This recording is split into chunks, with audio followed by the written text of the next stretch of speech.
Assalamualaikum warahmatullahi wabarakatuh. Waalaikumsalam warahmatullahi wabarakatuh. Alhamdulillah wassalatu wassalamu ala Rasulillah wa ala alihi wa sahbihi wa mawalah. La haula wa la quwwata illa billah, amma ba'd. Ayyuhal hadirun, usikum wa nafsi bitaqwallah faqad fazal muttaqun. Hadirin wal hadirah, mustami'in mustami'at rahimakumullah, hadani Allah wa iyyakum. Pertama dan paling utama, marilah kita sampaikan rasa syukur kita kepada Allah Subhanahu wa taala. Karena di hari Jumat ini kita masih bisa melaksanakan kegiatan ibadah. Ketika ba'da subuh atau malam hari kita bangun, kita sampaikan rasa syukur kita dengan mengucapkan alhamdulillahilladzi ahyana ba'dama amatana wa ilaihin nusyur. Kemudian kita beraktivitas menuju tempat bersuci, baik mandi, kemudian kita berwudu sampai kita melangkahkan kaki. Mudah-mudahan kebiasaan ini terus kita kuatkan, terus kita istiqomahkan. Karena Bapak Ibu, semua itu hanya salah satu caranya seperti ini. Berat rasanya memang kalau kita terus melaksanakan seperti ini, tapi kebiasaan ini ya akan terus menjadikan diri kita mulia. Dengan keistiqomahan, Allah akan sangat-sangat menghargai kita. Karena semua orang harus dilakukan secara biasa, rutin, continuously, terus-menerus dilakukan. Dan itu caranya agar kita mendapatkan kemuliaan. Jadi tidak serta-merta ketika kita lagi rajin saja kita Masya Allah hebatnya kayak kiai, ya, kayak ustadz, kayak wali gitu, sampai dari berpakaian, sampai dari dari jalannya, dari apanya itu sampai kayak itu. Tetapi ketika lagi males, kita sama sekali tidak menunjukkan itu semua. Nah ini yang sering terjadi di kita. Oleh karena itu Bapak Ibu hadirin wal hadirah, mustami'in mustami'at rahimakumullah, dan ya Allah wa iyyakum. Mari kita coba untuk beradaptasi diri. Mari kita coba untuk menggodok diri kita. Pak, Bu, kalau saja ya Allah buka aib kita, waduh malunya bukan main. Karena setiap hari kita lakukan itu dosa. Karena setiap hari kita lakukan maksiat. Karena setiap hari kita terus berupaya sering melakukan hal-hal yang bersifat salah, negatif. Tetapi Allah tutupi itu semua. Karena sayangnya Allah kepada kita sekalian. Oleh karena itu tidak usah takut, tidak usah merasa minder rasanya. Allah berikan itu kesempatan. Bagi banyak orang-orang yang salah yang melakukan, saya sering berkali-kali saya sampaikan Rasulullah SAW menghargai loh setiap manusia, setiap perilaku manusia, setiap tindakan manusia.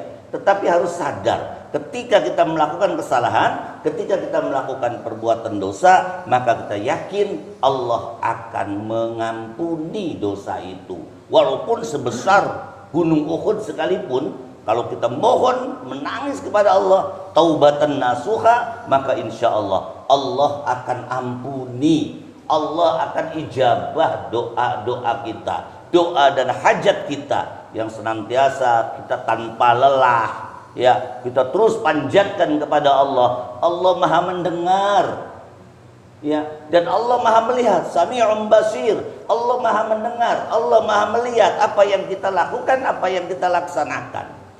Oleh karena itu kegiatan-kegiatan semacam ini mari ya kita biasakan, kita laksanakan. Punten, dari apa yang kita lakukan kadang kan kita sering tidak bisa hadir, dan itulah kesalahan kita. Ya, kenapa kita tidak upayakan maksimal untuk tetap hadir, untuk tetap melaksanakannya? Ya karena tadi kelemahan itu yang kadang-kadang kita sendiri enggak menyadari. Nah, ingat kan kalimat Rasulullah yang senantiasa Rasulullah sampaikan, wa khairul khata'ina at-tawwabun. Itu yang harus kita perhatikan. Bahwa sebaik-baik orang yang melakukan salah, sebaik-baik orang yang melakukan dosa adalah mereka yang bertobat kepada Allah. Itu saja. Jadi tidak ada dosa kecil, tidak ada dosa besar. Tergantung daripada kita. Tiada dosa kecil jika terus dilakukan, gitu. Kata Nasidariah kan begitu. Tiada dosa besar bila tobat pada Tuhan. Jadi artinya ketika kita melakukan dosa, kemudian itu dosa tidak pernah kita tobat, malah kita lakukan terus menerus, walaupun tadinya kecil, akan menjadi menggunung, membesar, jadilah dosa besar. Tapi kalau kita ketika melakukan dosa besar sekalipun, kemudian kita mohon ampun kepada Allah, sampai betul-betul ampun, taubatan nasuha, maka langsung itu diampuni oleh Allah dan tidak ada lagi kita dosanya. Nah, itu yang harus kita pahami dalam hal ini. Biarkan mereka punya pilihan kok. Ya, Pak, kalau mereka kok kayaknya enak baik ya. Ndelenge ku beli kiyong melu majlisan, beli kiyong jamaahan, beli kiyong kian, beli kiyong kian. Kang padahal dikongkon ning Kanjeng Nabi, tapi dibeli lok melu. Tapi kok uripe kedelenge enak baik, aja pernah dikaitkan. Ya, antara ibadah dengan materi itu baru perskot Bapak Ibu sekalian. DP lah bahasa gampangnya, down payment. Jadi perskot yang diberikan Allah kepada kita itu hanya sekedar bonus. Bonus, intinya apa? Intinya adalah kita akan mendapatkan balasannya nanti di akhirat. Sekali lagi, di akhirat intinya. Adapun di dunianya dia barokah, adapun di dunianya dia hidup mulia, adapun di dunianya dia kasih kekayaan yang melimpah, maka itu hanya sekedar perskot. Ya, endingnya kita akan mendapatkan happy ending, insya Allah. Jika kita terus istiqomah dalam menjalankan ibadah ini. Tapi sekali lagi saya sampaikan, banyak sekali tantangannya, banyak sekali godaannya untuk bisa merasakan seperti ini. Bapak Ibu, saya melihat sekali lah, melihat sendiri kan, kegiatan orang-orang A, B, C, D itu ya Allah yang istiqomah terus jalankan. Itu diri kadang saya juga itu. Masya Allah, kenapa dia bisa seperti itu, kita nggak bisa seperti ini. Ini kelemahan saya. Tetapi ketika kita berpikir seperti itu adalah satu kemajuan. Ketika kita berpikir kemudian melihat ada sesuatu yang salah, kemudian kita sadari itu salah. Nah, di sini banyak yang seperti saya sampaikan kemarin ya, minggu kemarin kan saya janji insya Allah akan melanjutkan. Tipe yang kedua ya, yang oleh Imam Al-Ghazali dikatakan sebagai tipe manusia yang terkait dengan pengabdian, keimanan, menuntut ilmu kepada Allah Subhanahu wa taala dengan cara seringnya berkumpul, seringnya ta'lim. Ya, itu adalah yang kedua, rajulun yadri wala yadri annahu yadri. Masya Allah. Apa deh? Kalau kemarin kan ya, rajulun yadri ya, kemudian wa yadri annahu yadri. Orang tahu, ini the best class tuh ya. Orangnya tahu, orangnya berilmu, dan dia tahu bahwa dirinya berilmu, kemudian mengamalkan ilmu itu, ini yang paling best, yang paling bagus gitu. Artinya apa yang dia lakukan itu adalah sesuai dengan ilmunya yang diberikan oleh Allah lewat Al-Quran, lewat hadis-hadis Rasulullah, lewat apa yang dia baca selama ini. Nah, tapi yang kedua ini ya, orangnya berilmu tetapi dia kayak tidak tahu bahwa dia berilmu itu. Nah, di sini masih mending Bapak Ibu sekalian. Ini bahasa gampangnya, kiai yang lagi turu. Nah, kalau kiai yang lagi turu, tugas kita adalah membangunkannya.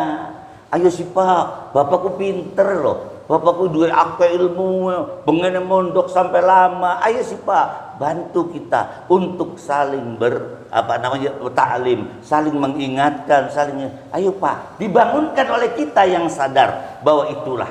Nah, yang kedua ini memang kurang bagus, tetapi masih mending daripada deweke tidak pernah menuntut ilmu, kemudian dia ngaku dua ilmu, akhirnya tidak pernah beres. Nah, kalau yang kedua ini adalah dia berilmu tetapi mungkin lagi turu ya, tidak mau mengamalkan ilmunya, atau tidak mau berkumpul dengan orang-orang yang berilmu lainnya, tidak mau juga menyampaikan kepada orang-orang yang tidak berilmu untuk disampaikan agar menjadi berilmu di situ.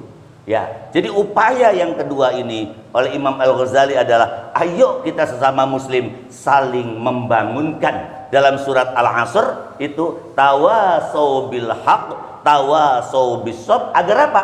Agar manusia yang diputus oleh Allah, yang memiliki predikat apa?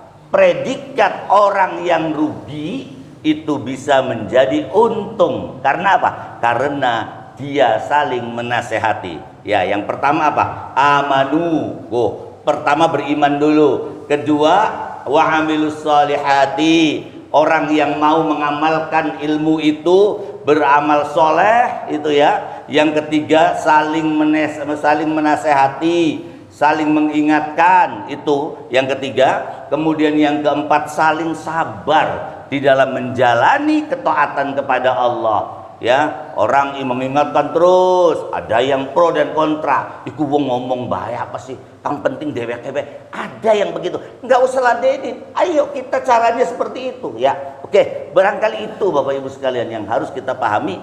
Setiap apa yang kita lakukan pasti timbul pro dan kontra pada diri kita. Tapi yakinlah apa yang kita lakukan itu kalau sifatnya ini sesuai dengan syariat Islam, maka dia akan menjadi orang yang terbaik. Tapi kalau dia tidak peduli terhadap syariat Islam, ini yang harus kita perbaiki. Harus kita mulai menyadari diri dan muhasabah agar kita menjadi orang-orang yang terbaik. Mudah-mudahan kita menjadi orang yang bangun, orang yang berupaya. Kalaupun kita tahu bahwa kita tidak punya ilmu, maka kita wajib untuk menuntut ilmu. Salah satunya seperti ini, ya. Pada hari-hari tertentu Bapak Ibu untuk tunggu sebentar. Ya, sampai 10 menit sekalipun kita insya Allah akan mendapatkan fadilah tentang keutamaan ilmu. Amin ya rabbal alamin. Kita tutup sama-sama dengan memohon kepada Allah agar Allah senantiasa memberikan kesehatan kepada kita semua. Amin. Sehingga kita bisa beraktivitas secara sempurna, beribadah secara sempurna, bersilaturahim secara sempurna, senyum secara sempurna tanpa ada motif-motif lain. Lillahi ta'ala libtigha'i mardatillah. Allahumma salli wa sallim ala sayyidina Muhammad. Allahumma inna nas'aluka ridhaka wal jannah wa na'udzubika min sakhatika wan nar. Rabbana ya Allah, arinal haqqa haqqa warzuqna ittiba'ah wa arinal batila batila warzuqna ijtinabah. Rabbana anzilna munzalan mubarakan wa anta khairul munzilin. Rabbana atina fid dunya hasanah wa fil akhirati hasanah wa qina adzabannar. Walhamdulillahi rabbil alamin. Sallallahu rabbuna ala nuril mubin Ahmad al-Mustafa sayyidil mursalin wa ala alihi wa sahbihi ajma'in. Sallallahu rabbuna ala nuril mubin.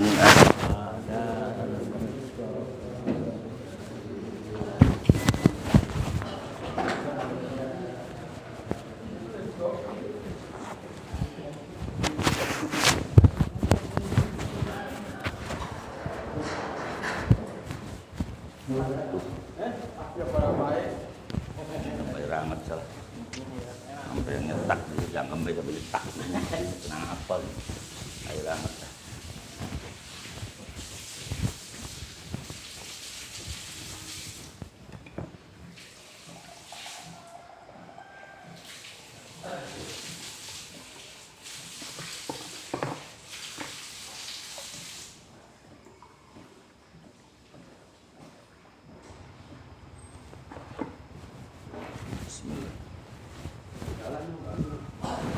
Jalan kok, jalan.